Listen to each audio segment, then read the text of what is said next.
Hello students, welcome to my channel mathematics studies. आज हम BA BSc six semester की book real and complex analysis के chapter number 5 exercise 5.1 का lecture 5 देखेंगे। And आज हमारी जो ये एक्सरसाइज है वो कंप्लीट हो जाएगी। देखो क्या है हमारा, सबसे पहले तो जो लेक्चर 4 में मैंने आपको डिफरेंशिएबिलिटी की जो डेफिनेशन करवाई थी वो वाली आपको आनी चाहिए कि एफ डैश क्या था वो, कि F dash Z naught equals to ये था F dash Z naught equal to limit delta Z tends to infinity F of Z naught plus delta Z minus F of Z naught upon delta Z, या फिर F dash Z naught equals to limit Z tends to Z naught F of Z minus F of Z naught upon Z minus Z naught. ठीक है, ये मैंने आपको करवाई थी definition last lecture के अंदर, तो आप वो लेक्चर देख के आएँ। उसके बाद हमारा जो लेक्चर 5 है आज का वो होगा। ठीक है, अब क्या है कि every differentiable function is continuous. जो हमारी ये थ्योरम है ना, ये बस कंपल्सरी क्वेश्चन के लिए 2 मार्क के लिए इंपॉर्टेंट है, ये वाली थ्योरम है। तो इसलिए हम कर रहे हैं कि हर एक डिफरेंशिएबल फंक्शन है ना वो कंटिन्यूस होगा पक्का, कि कोई भी फंक्शन डिफरेंशिएट मतलब एक ऐसा फंक्शन जिसको हम डिफरेंशिएट कर सकते हैं वो हमारा मतलब जो डिफरेंशिएबल होगा वो कंटिन्यूस होगा। लेकिन ये बात भी ध्यान रखना, जो इस थ्योरम का कन्वर्स है ना वो ट्रू नहीं, कि अगर कोई कंटिन्यूस फंक्शन है ना तो वो ज़रूरी नहीं डिफरेंशिएबल हो। इसी से रिलेटेड हम आगे एग्जांपल्स भी करेंगे। अभी हमारा कि हम डिफरेंशिएबल फंक्शन लेके चलेंगे और उसको कंटिन्यूस प्रूव कर देंगे। ठीक है, लेट कर लिया हमने एफ जेड हमारा कोई भी डिफरेंशिएबल फंक्शन है at point z naught, let f of z be any differentiable at some point z naught then। ठीक है, ये लाइन लिख लेना आप। ठीक है, उसके बाद क्या होगा हमारा, हम डेफिनेशन लगाएंगे एफ डैश, हमारी जो डिफरेंशिएबिलिटी की डेफिनेशन है वही लगाएंगे, उसी से तो हम प्रूव करेंगे इसको कंटिन्यूस। तो हमारे की डेफिनेशन थी F dash Z naught equals to limit Z tends to Z naught F of Z minus F of Z naught upon Z minus Z naught. ठीक है, ये वाली थी। ये हम डेफिनेशन क्यों लिख सकते हैं, इसलिए लिख सकते हैं क्योंकि जो हमारा फंक्शन है ना उसको हम डिफरेंशिएबल लेके चले, F Z be any differentiable function at any point Z naught, then हमारा एफ डैश जेड नोट ये आया है। ठीक है, और जो ये है एग्जिस्ट करेगा फाइनाइटली। ठीक है, तो हमारे पास ये हो गया। ओके, उसके बाद हम क्या करके चलेंगे इसके अंदर कंटिन्यूटी की डेफिनेशन को प्रूव करने के लिए, कंटिन्यूस के लिए हम क्या करेंगे, इसको कंटिन्यूटी प्रूव करेंगे इसकी पॉइंट पे। तो हम क्या करेंगे उसके लिए, हम ये कर देंगे limit Z tends to Z naught F of Z, अगर हमारा एफ ऑफ जेड नोट के इक्वल आ गया तो कंटिन्यूस हो जाएगा पॉइंट के ऊपर। ठीक है, हमारे किस पॉइंट के ऊपर, जेड नोट पॉइंट के ऊपर वो कंटिन्यूस हो जाएगा। ठीक है, इसके लिए हम क्या करेंगे, अपनी मर्जी से ये वाली चीज़ लेके चलेंगे। क्या लेके चलेंगे, limit Z tends to Z naught F of Z minus F of Z naught. ठीक है, ये चीज़ हम लेके चलेंगे। अब ये चीज़ हमने ले ली, इसके अंदर हमें अब किस तरीके की टर्म बनानी है, इस तरीके की कुछ टर्म बनानी ताकि हम इसका यूज़ कर सकें इसके अंदर, है ना, इसका यूज़ कर सकें। तो इस तरीके की टर्म बनाएंगे। इस तरीके की टर्म क्या बनेंगे, जब हम इस जेड माइनस जेड नोट से मल्टीप्लाई और डिवाइड कर देंगे तो ये हमारा हो जाएगा limit Z tends to Z naught F of Z minus F of Z naught upon Z minus Z naught, और इनटू में भी जेड माइनस जेड नोट। जो ये लिमिट है इसके साथ अलग से होगी, इसके साथ अलग से होगी। तो limit Z tends to Z naught, और ये वाली टर्म लिख देना limit Z tends to Z naught Z minus Z naught, ये अलग से लिख देना। अब limit Z tends to Z naught F Z minus F Z naught upon Z minus Z naught, तो क्या था, एफ डैश जेड नोट था। तो इसकी जगह तो हमारा क्या आएगा, एफ डैश जेड नोट, और यहाँ पे होगा limit Z tends to Z naught Z minus Z naught. ठीक है, तो हमारा यहाँ पे हो गया f dash Z naught into में limit Z tends to Z naught Z minus Z naught. Z tends to Z naught का मतलब आएगी जेड की जगह हम जेड नोट पुट कर देंगे, जेड की जगह जेड नोट पुट कर देंगे तो Z note minus Z naught क्या हो जाएगा, 0 0 इंटू समथिंग 0। तो हम लेके क्या चले थे, limit of Z tends to Z naught F of Z minus F of Z naught, वो आ गया इक्वल टू 0। इसको हम किस तरीके से लिख सकते हैं, limit of Z tends to Z naught F of Z, क्योंकि ये तो जेड नोट है, कांस्टेंट फंक्शन है, तो इसका तो लिमिट पे कोई फ़र्क नहीं पड़ेगा। ठीक है, तो ये उधर जाएगा तो एफ ऑफ जेड नोट हो जाएगा। और यही तो हमें क्या प्रूव करना था, कंटिन्यू यही प्रूव करना था, क्योंकि ऐसा होते ही हमारा क्या हो गया कि जो फंक्शन है ना एफ जेड वो है हमारा कंटिन्यूस एट जेड नोट के ऊपर। ठीक है, तो हमने फंक्शन कैसा लिया था, डिफरेंशिएबल लिया था। कुछ नहीं, बस हमने डिफरेंशिएबल फंक्शन लिया, इसको इस तरीके का बनाया और हमारा होते ही आंसर ये आ गया। तो ये कंटिन्यूटी इसकी प्रूफ होगी। लेकिन एक बात है कि जो इस थ्योरम का कन्वर्स पार्ट है वो ट्रू नहीं है। उस वही जो एग्जांपल्स है वो आज हम करेंगे इस लेक्चर के अंदर। इसकी अगर कोई फंक्शन कंटिन्यूस है ना तो वो ज़रूरी नहीं कि वो डिफरेंशिएबल होगा। ठीक है, पहले मैं आपको एग्जांपल नंबर 12 कराऊंगी, उसके बाद हम 11th करेंगे। देखो, prove that F of Z equal to Z conjugate is nowhere differentiable. कि मतलब ये पॉइंट है ना वो कहीं पे भी डिफरेंशिएबल नहीं है बट कंटिन्यूस है हर एक जगह पे, ये हमें प्रूव करना है। तो सबसे पहले हम इसको कंटिन्यूस प्रूव करेंगे, फिर ये डिफरेंशिएबल नहीं है ये प्रूव करेंगे। ठीक है, जो इस वाले क्वेश्चन में हम प्रूव करेंगे ना डिफरेंशिएबल नहीं है, वही वाला कंसेप्ट हम एग्जाम्पल नंबर 11th में भी करेंगे और एक एक्सरसाइज का क्वेश्चन है उसमें भी करेंगे।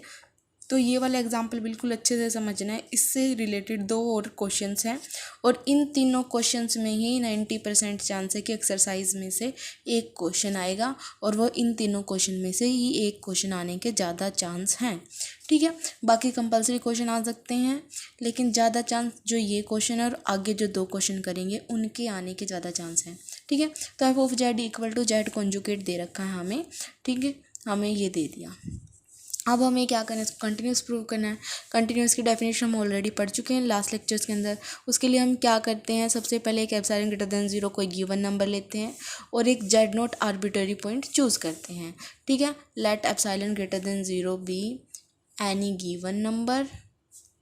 ऑल्सो हम जेड नोट लेते हैं बी एनी आर्बिट्ररी पॉइंट।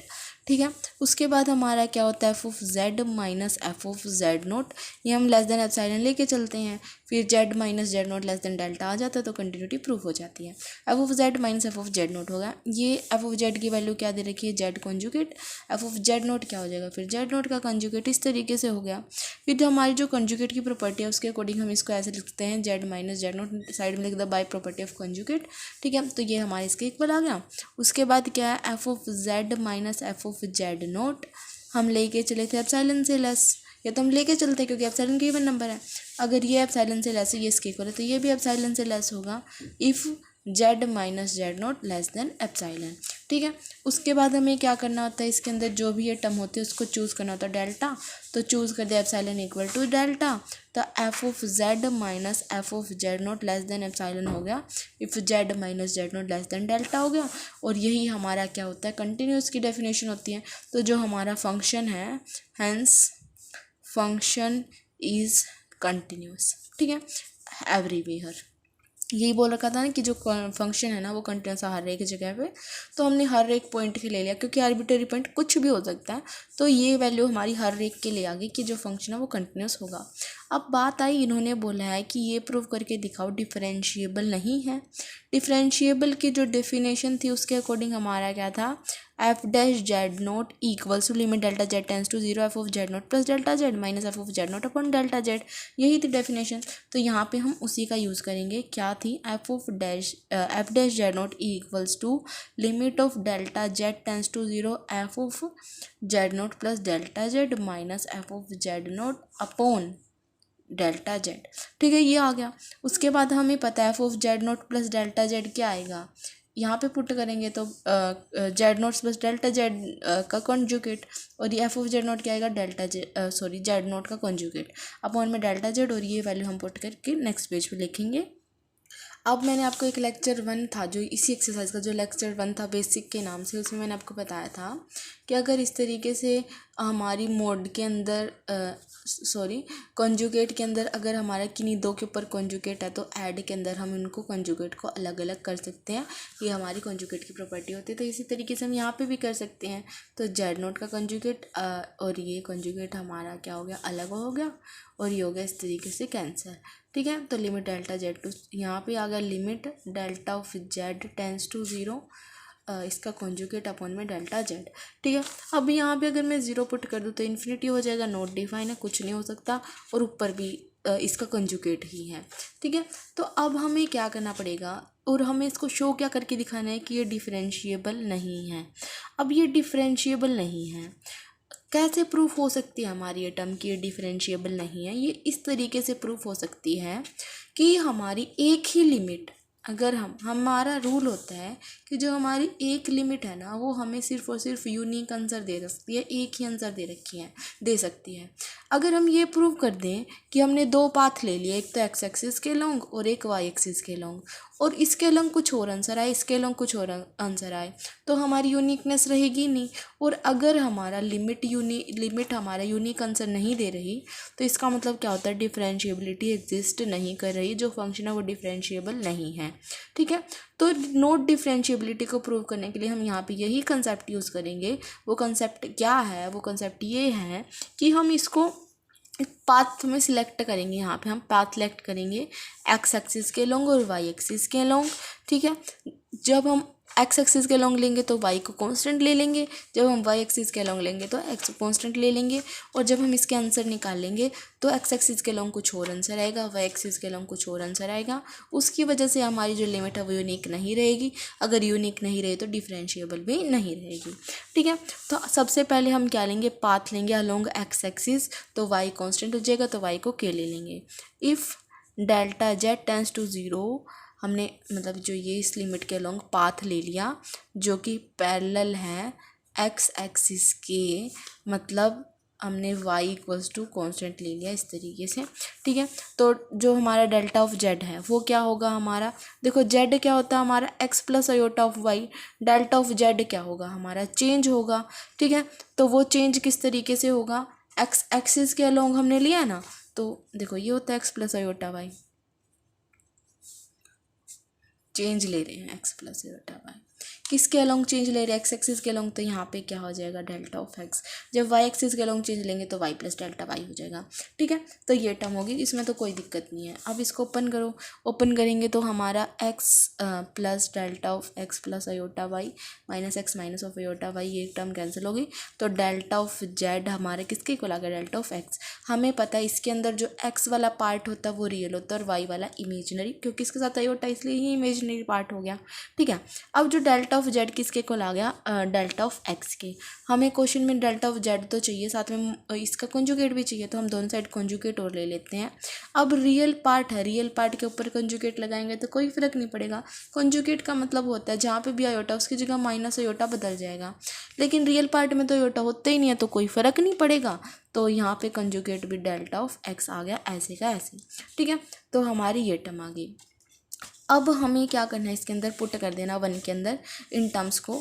हमारा क्या था यहाँ पे, delta of Z tends to zero more ये इसका कॉन्जुगेट और ये। ठीक है, इसका कॉन्जुगेट हमारे किसके इक्वल आया है, यहाँ पे हम limit delta Z tends to zero, इसका कॉन्जुगेट इसके कॉन्जुगेट के इक्वल आया है। ओ सॉरी, इसका कॉन्जुगेट हमारे इसी के इक्वल तो आया था क्योंकि ये तो रियल बन गया था, और जो डेल्टा ऑफ जेड था वो भी डेल्टा ऑफ एक्स के इक्वल आया था, ये कैंसिल हो गया वन, और तो जेड का कुछ फ़र्क ही नहीं पड़ा। इसका मतलब जब हमने एक्स एक्सिस के लॉन्ग पाथ लिया तो जो हमारा डेरिवेटिव मतलब जो हमारा डिफरेंशिएशन हमने किया उसका आंसर क्या आ गया, वन आ गया। ठीक है, अगर हम अब वाई एक्सिस के अलॉन्ग पाथ ले, जब भी हमारा वन आंसर आ जाए तो वो यूनिक हो जाएगा, वो हो जाएगा हमारा डिफरेंशिएबल। लेकिन हमें पता है नोट डिफरेंशिएबल प्रूव करना है, तो मतलब जब हम वाई एक्सिस के अलॉन्ग लेंगे तो कुछ और ही आंसर आएगा। ठीक है, if delta Z tends to zero path parallel to Y axis, then हमने क्या लेना है, एक्स इक्वल टू कॉन्स्टेंट ले लेना है। ठीक है, एक्स इक्वल टू के का मतलब है कि एक्स यहाँ पे कॉन्स्टेंट ले लेना है। ठीक है, तो डेल्टा जेड यहाँ पे क्या होगा, यहाँ पे होगा x plus iota y plus delta y minus x plus iota y, इस तरीके से हो जाएगा। इसको ओपन करो, x plus iota y plus iota of delta y minus of x minus of iota y cancel, delta of x equals to delta of z equals iota of delta y आ जाएगा। अब हमें तो इसका conjugate भी चाहिए, तो इसका कॉन्जुगेट लेंगे तो हमारा क्या आ जाएगा, आयोटा की जगह माइनस आयोटा और डेल्टा ऑफ वाई आ गया। ठीक है, तो इस तरीके से हमारा ये चेंज हो गया। अब हमें क्या करना है, इसके अंदर इसी के अंदर वैल्यू पुट कर देनी है। क्या है ये हमारा limit of delta Z tends to zero, delta of Z का ये कॉन्जुगेट और delta Z, limit of delta Z to zero, delta Z का कॉन्जुगेट आया था minus of iota delta Y, delta Z आया था iota of delta Y, cancel करो minus one हो गया। अब जब हमने एक्स एक्सिस के लॉन्ग सोल्व किया तो हमारा आंसर 1 आया, वाई एक्सिस के लॉन्ग सोल्व किया तो हमारा आंसर -1 आया। एक ही लिमिट हमारे दो आंसर दे रही है, मतलब जो हमारा आंसर है वो यूनिक नहीं है, नॉट यूनिक, और यूनिक नहीं है तो नॉट डिफरेंशिएबल हो जाएगा। तो ये लाइन लिख देना कि hence we have 2 values for 1 limit. तो हमें यूनिकनेस नहीं मिली, और यूनिकनेस नहीं मिली तो हमारा ये जो फंक्शन है वो डिफरेंशिएबल भी नहीं हुआ। ठीक है, उसके बाद हम करेंगे जो इससे पहले वाला एग्जाम्पल नंबर 11th। जैसे बुक में कर रखा है थोड़ा उससे चेंज कर देंगे इसको, जैसे हमने एग्जाम्पल 12th किया वैसे ही एग्जाम्पल नंबर 11th को बना देंगे यहाँ पे। ओके, तो आप भी ऐसे ही कर लेना, अच्छे से हो जाएगा, क्योंकि उसमें 11th एग्जाम्पल में कुछ और कंसेप्ट दे दिया और 12th में कुछ और, तो हमने सेम कंसेप्ट बना दिया दोनों एग्जाम्पल्स का। Show that the function f of Z equal to mod of Z का square is continuous everywhere but nowhere differentiable. ठीक है, कंटिन्यूस का वही तरीका रहेगा, कंटिन्यूस आप इस तरीके से भी दिखा सकते हैं, F of Z minus F of Z note, या फिर इसमें डायरेक्ट लिख रखा है कि जेड मोड ऑफ जेड का स्क्वायर क्या होगा, स्क्वायर प्लस वाई स्क्वायर, क्योंकि जेड एक्स प्लस वाई होता है, फिर इसका स्क्वायर और फिर इसका मोड करेंगे तो under root of X square plus Y square होगा, इसका स्क्वायर है तो X square plus Y square हो गया। ठीक है, यहाँ पे u हो गया, ये v हो गया, क्योंकि u क्यों हो गया, क्योंकि ये हमारा कैसा पार्ट है, रियल, v हमारे इमेजिनरी के साथ होता है, तो u भी कंटिन्यूस है, v भी कंटिन्यूस है, तो हमारा f ऑफ z भी कंटिन्यूस हो जाएगा। अगर ऐसे नहीं करना तो ऐसे भी कर सकते हैं, f of z minus f of z note type से। ठीक है, तो वैसे भी कंटिन्यूटी प्रूव कर सकते हैं। अब मेन कंसेप्ट क्या है हमारा यहाँ पे, डिफरेंशिएबिलिटी का है। डिफरेंशिएबल करेंगे F dash Z naught equal to limit delta Z tends to into F of Z naught plus delta Z minus F of Z naught upon delta Z, तो इसकी वैल्यू यहाँ से हमने निकाल ली, ये हो गया। ठीक है, इसको फिर मैंने आपको एक कंसेप्ट और समझाया था लेक्चर 1 के बेस में, क्या था वहाँ पे कि जेड का कंजुगेट हमारा मोड ऑफ जेड स्क्वायर होता है। बेसिक में मैंने आपको लेक्चर 1 में समझा रखा है, किस तरीके से आया था ये भी बताया था कि कैसे आया है।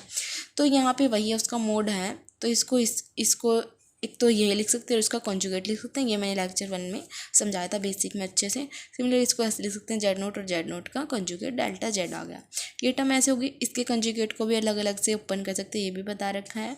ये हो गया इस तरीके से अपॉन में डेल्टा जेड, इसकी प्रोडक्ट इसके साथ प्रोडक्ट कर दो सारी, तो ये दोनों टर्म्स हो गई कैंसिल, ये 3 बच गए, अपॉन में डेल्टा जेड आ गया। ठीक है, तो हमारा ये इस तरीके से आ गया। ठीक है, अगर यहाँ पे अब ध्यान से सुनना, ये टर्म होगी। ठीक है, अगर यहाँ पे मेरा जो जेड नोट है वो 0 हो जाए, अगर मेरा जेड नोट 0 हो जाए तो ये टर्म ख़त्म। ठीक है, सिर्फ और सिर्फ कंजुगेट ऑफ जेड नोट हो गया, एक वैल्यू के लिए एक आंसर आएगा, पक्की बात है। तो जो इसका मतलब यूनिक हो जाएगा।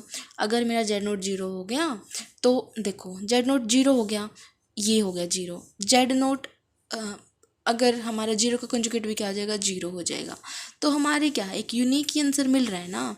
तो हमारा एफ डैश जेड नोट क्या हो गया, 0 हो गया, that is unique answer, hence F of Z is differentiable at 0। इन्होंने यही बोला था कि है ना, हमारा जो फंक्शन है ना हर जगह डिफरेंट, मतलब सिर्फ और सिर्फ 0 को छोड़ के और कोई भी जगह पे डिफरेंशिएबल नहीं है। तो 0 पे तो हमने दिखा दिया डिफरेंशिएबल है। अब हमें क्या प्रूव करना है कि जब जेड नोट 0 नहीं है तो बाकी सारी जगह पे नॉट डिफरेंशिएबल है। तो अभी जो मैंने आपको बताया है ना, उसके बाद हम क्या करेंगे, पाथ सिलेक्ट करेंगे, क्योंकि अगर जेड नोट 0 नहीं हुआ तो इसकी वैल्यू अभी निकलवाई है कि जब हम एक्स एक्सिस के लॉन्ग पाथ लेंगे तो इसकी वैल्यू 1 आएगी, और जब वाई एक्सिस के लॉन्ग लेंगे तो इसका आंसर -1 आएगा।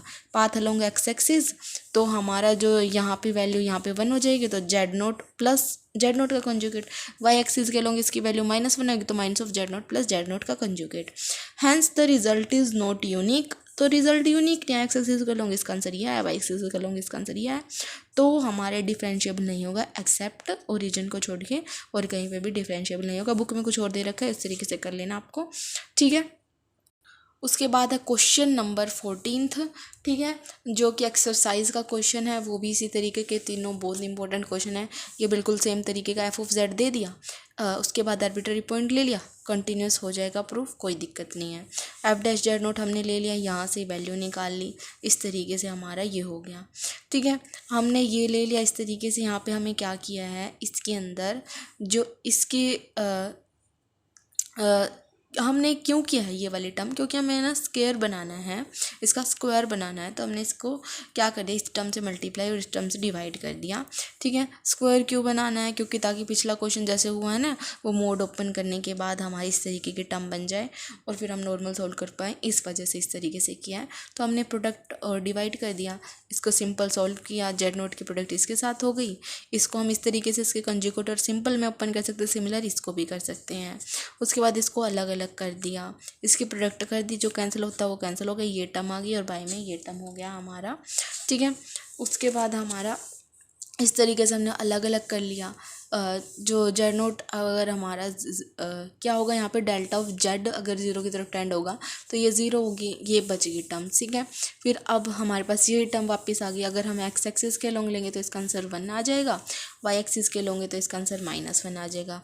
तो हमारे पास एक्सिस लॉन्ग ये वाला आंसर आ गया जब यहाँ पे 1 है, और वाई एक्सिस के लॉन्ग जब आ गया जब यहाँ पे -1 है। तो आंसर यूनिक नहीं हुआ, तो डिफरेंशिएबल भी नहीं हुआ।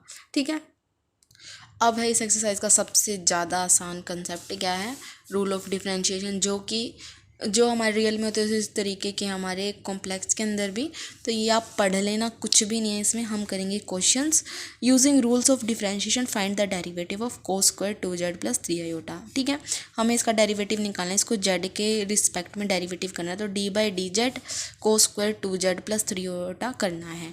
ठीक है, तो हमारा क्या होगा, पावर आ गई 2 ऑफ कोस 2z + 3 आयोटा, और फिर हम क्या करते हैं, जो हमारी ये टर्म बचेगी उसका डिफरेंशिएशन तो लिख देंगे, क्या हो जाएगा यहाँ पे 2 of cos 2z + 3 iota d/dz of cos of 2z + 3 iota. ठीक है, बिल्कुल एक एक टर्म का एक एक करके करेंगे, जैसे हम बिल्कुल जब अपने स्टार्टिंग में डिफरेंशिएशन नहीं सीखा था, बिल्कुल हम एक एक वैल्यू का करते थे, बिल्कुल वैसा ही लगा लो यहाँ पे, उस तरीके से सॉल्व करना है। ये हो गया। अब ये वाली टर्म एज इट इज़, कोस का जो हमारा डिफरेंशिएशन होता है वो होता है -sin 2z + 3 आयोटा। उसके बाद हम एंगल का डिफरेंशिएशन करते हैं, तो d/dz ऑफ दिस। बाकी सारी टर्म एज इट इज़। इसका जब डिफरेंशिएशन करेंगे तो क्या आ जाएगा, 2 आ जाएगा, 2 2 जा 4, और एक ये -4 cos 2z + 3 iota sin 2z + 3 iota. ये आंसर हो गया। ये हमारा क्या है, नेक्स्ट है हमारा f of z equals to दे रखा है z - 3 आयोटा 4z + 2। ठीक है, तो हम क्या कर लेंगे, यहाँ पे दोनों साइड लोगैरिथम ले लेंगे। तो जैसे ही हमने दोनों साइड लोग लिया तो log ऑफ f(z) हो गया।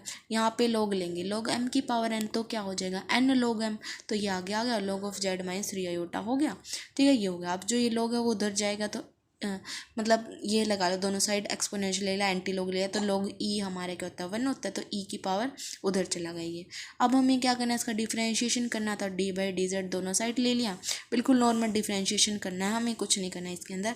ठीक है, तो हमारा डिफरेंशिएशन किस तरीके से होगा, जैसे e की x का डिफरेंशिएशन क्या होता है, e की x into d/dx of x, इस तरीके से होता है। तो जैसे e की ये पावर है, तो e की पावर ये d/dz ऑफ ये जो है उसका। ठीक है, तो हमारी ये टर्म एज इट इज़ कर दो। इसका डेरिवेटिव किस तरीके से होगा, इसका डेरिवेटिव हमारा u इंटू वी लगा के, फर्स्ट फंक्शन तो एज इट इज़, इसका डिफरेंशिएशन क्या होगा 1/z - 3 ऑफ आयोटा, तो ये होगा इंटू में 1 भी होगा तो वो तो कुछ नहीं है। ठीक है, उसके बाद इसका डिफरेंशिएशन होगा 4, और ये वाली टर्म एज इट इज़।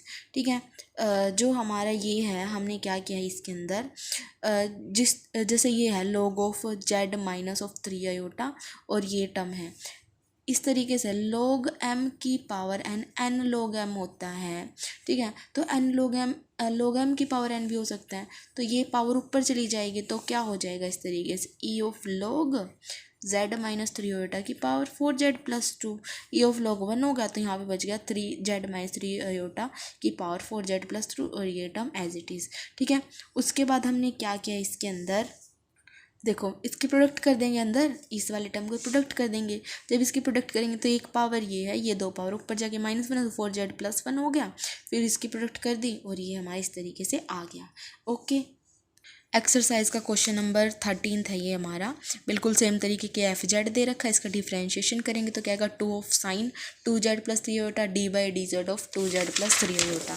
ठीक है, तो हमारा ये हो गया। अब फिर इस चीज़ का इंटीग्रेशन कर देंगे, इंटीग्रेशन कर दो, सिंपल हो गया सॉल्व। यहाँ पे हमारा क्या है, बस एक अलग बात आएगी इसमें, ये हो गया। जैसे इसका डिफ्रेंशिएशन करेंगे तो हमारा क्या होगा, पहले पावर आ गई, फिर पावर में से एक कम, d by d z of ये।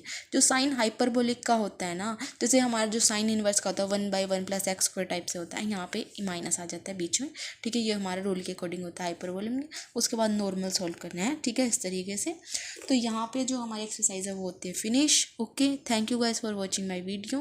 Please do like and subscribe to my channel. और जो वो 3 क्वेश्चन थे ना वो ज़रूर कर लेना। अगर 5.1 में से क्वेश्चन आया तो 90% चांस है कि इन्हीं 3 क्वेश्चन में से एक क्वेश्चन आएगा। Okay, thank you so much.